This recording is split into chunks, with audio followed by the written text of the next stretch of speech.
I can't take seriously people who can't even pronounce Sikh right. Whenever they say Sikh, I cringe. How can I take an Amritdhari seriously who pronounces Sikh the way that the British did when they first discovered us? An Amritdhari can marry whoever they want.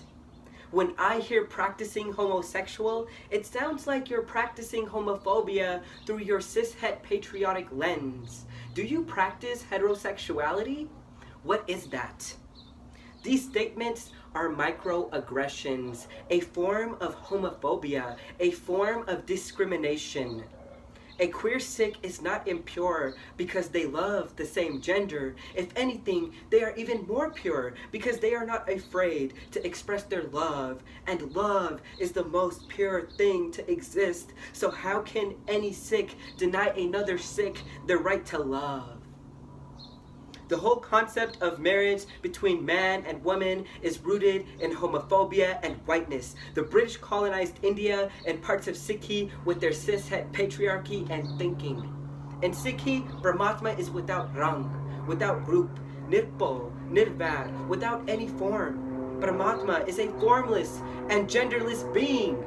So how could the concept of gender norms be applied in Sikhi when our God has no gender? No sexuality.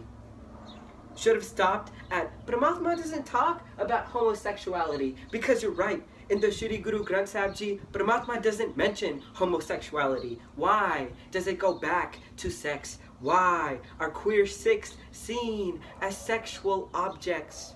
Notice I say objects because we are continuously objectified. To deny a Sikh their right to marry is to commit the most basic form of discrimination. The Gurus created Sikhi to abolish all forms of discrimination, so to not allow any queer Sikh to marry is going against Guru Nanak Dev Ji and Guru Gobind Singh Ji and their most simple teachings.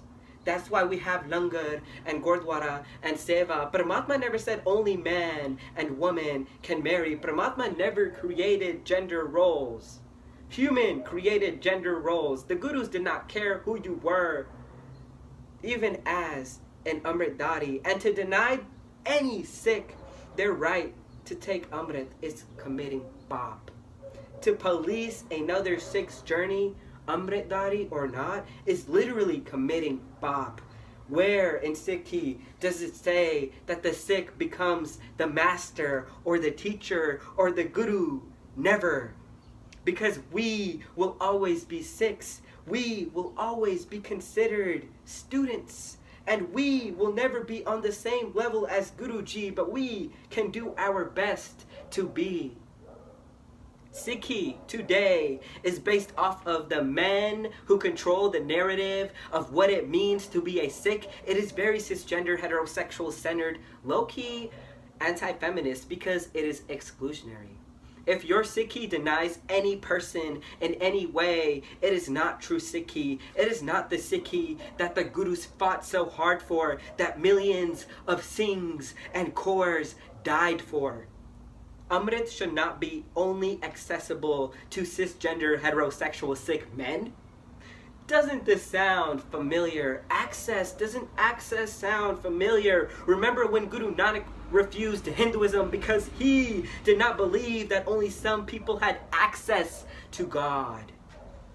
Guruji believed all had access to God, so Guruji ensured all would have access to Amrit.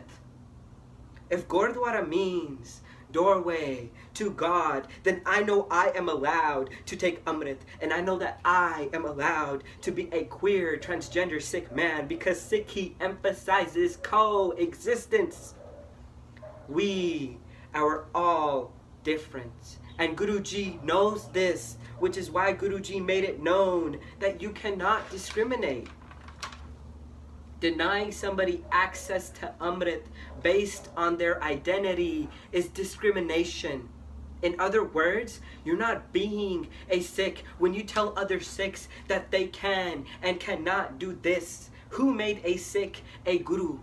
Nobody. So no Sikh should have the power to tell another Sikh what to do, because then it doesn't become Sikhi anymore. A Sikh's journey is between a Sikh and Paramatma.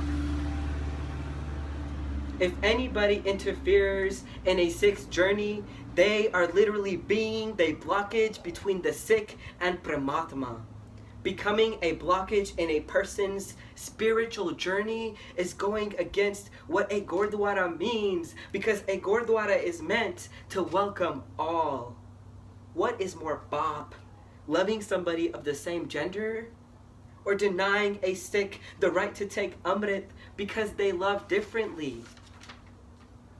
Our gurus loved marginalized people more because that's who they fought for.